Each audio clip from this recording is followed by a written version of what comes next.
Hey peeps, happy 2022. I hope this new year brings so many things for us all, so many good things.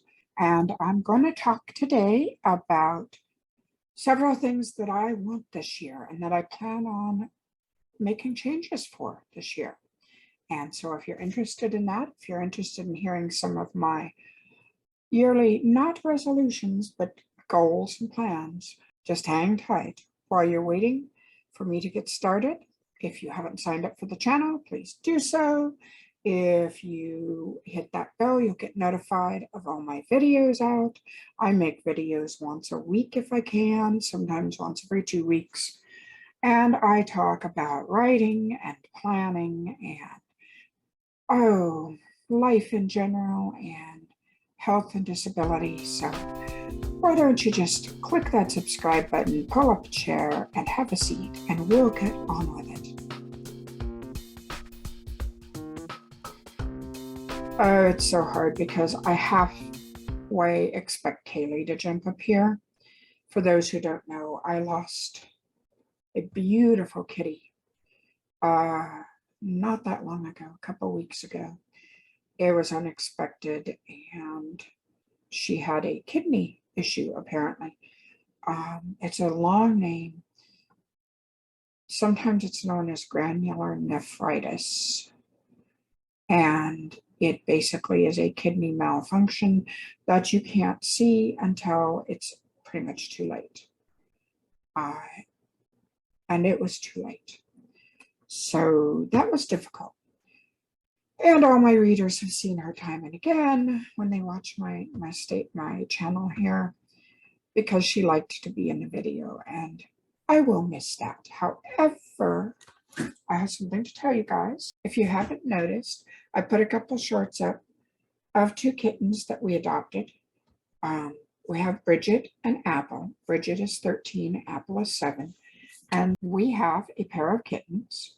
They are a bonded pair. They are sisters from the same litter, and they are 4 months old. Now the shelter told us 5. My vet said, no way, they are 4 months old. So yeah, we have 2 new girls, Elia and Kiersey.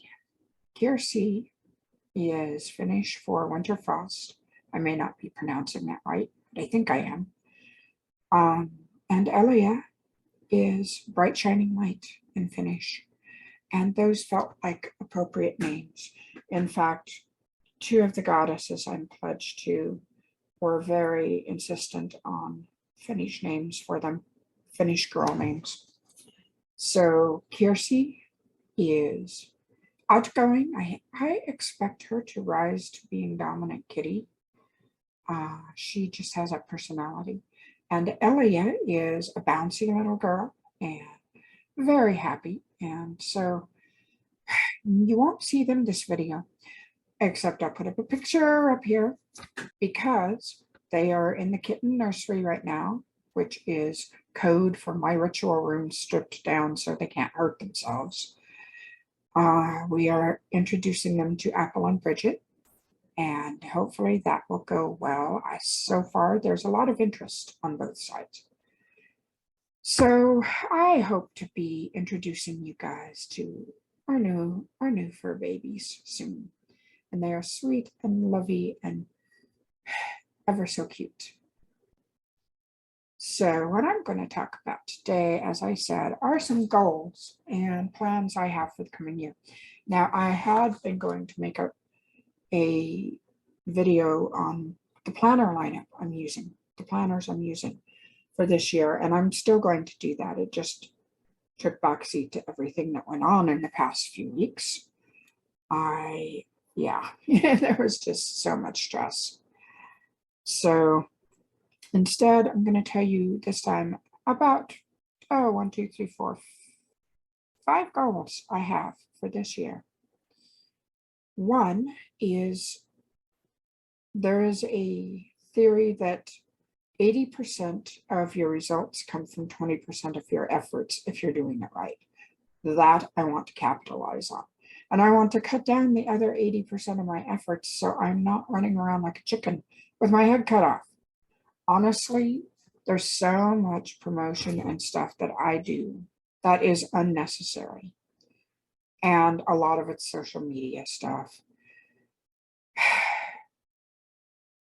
It's a very, very bad trap for a writer to get caught in, is to get caught up in social media and feel like it's your audience. Because honestly, most of the people I've met on social media are not my audience. I'm not talking YouTube here because I know most of the people who follow me here read my books. But I'm talking Twitter and even in my Facebook group. I know there are a number of people who've never read any of my work. I think they came in for some of the contests or something.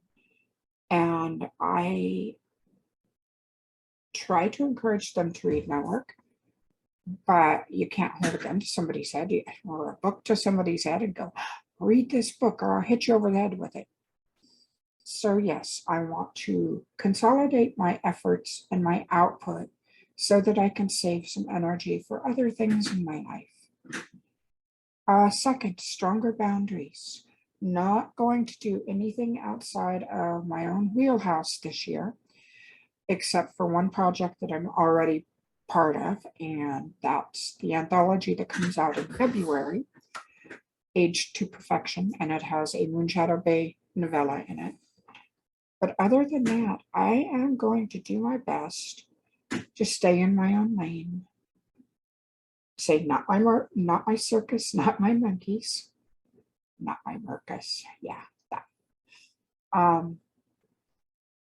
And I'm not getting involved in people's drama.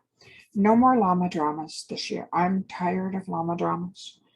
If my good friends truly need my shoulder to cry on, it will always be there. I will be there for them.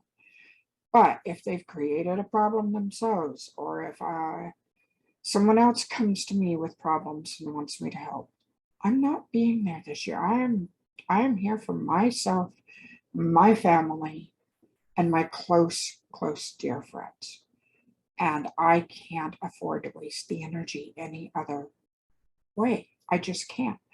I am I'm not burned out, but I'm exhausted. And the last 6 months of last year were a clusterfuck. I mean, seriously. And I'm not going to sit here and talk about all the ways they were a clusterfuck, but it left me exhausted behind, as you can tell, because I've had to move the poison forest. I've had to move the release date for it ahead. But so many things that left me behind. It left me exhausted. It left me depressed. It left me wondering what the hell I'm doing and why am I doing it. And I never think thoughts like that. So yes, stronger boundaries. I want more joy in my life. I want the time to bring joy into my life. And in order to do that, I have to go back to the stronger boundaries and just learning to say no, and learning to say no without an explanation, without an apology, but just no, thank you. One other aspect I really need to do is build my readership, which means I need to get more ad savvy, because that is one good way to build readership. And I need to get the aspects of my career that I do control, like my newsletter and my Patreon and this channel even, more on track and utilize them more than I do social media that doesn't sell books. I can't tell you how many people have come into my Facebook group still thinking that I quit writing, that I haven't written anything since Otherworld. And it's like, no, I mean, I've been writing all along. I've written dozens of books since then. Don't rely on Facebook for your sole source of information, because you're not going to get it. If they go to my website, they would have seen. So building my readership is very important, and building my audience here on YouTube and hopefully on Patreon. I think that triple play, those three things, will do more for me than all the months and weeks I've spent sitting on social media, tweeting about stuff. You know, it just, I'm really kind of done with that. And the last thing I want to focus on is my health. And yes, I have a chronic illness, and it causes a lot of problems. It causes reactions so that I can't always do the amount of work I want to do, and so that I feel crummy, and it causes me not to be able to exercise the way I need to, so my body feels it. So I want more time where I can put into doing things I can do, like the yoga, and relieving the stress of feeling like I have to do this, have to do that. And when I do that, it's going to help my health. So yeah, those are the 5 things that I'm focused on this year. Actually, there's one more thing I want to increase, and that's my magic and meditation. I have been pouring a lot of my magic into my books, and while I still plan on doing that, I need to start practicing more spell work and ritual work that has nothing to do with my books, just for the sake of working with the energy. So I need the time to do that. And hence, again, another point of the 80-20 rule, and another point of building my readership so that my income goes up, and so that I don't have to be out there all the time. So what are the goals that you have this year? Not resolutions. See, I don't mention resolutions because I don't believe resolutions work. Most people end up dropping their resolutions a week after they're into them. But what are your goals this year? What matters to you? What is going to make your life a better place to be? Why don't you tell me in the comments? And I will see you next time. And I'll have more shorts up of the girls, of this, the little sisters. And yeah, it's good to talk to you again. And I hope to see you next week. Subscribe and like this video if you would. And have a good year. And hey, my birthday's coming up. Maybe I will do a live stream on my birthday. Who knows? That might be fun. It's the 17th, so mark that down. And I will think about it. Bye.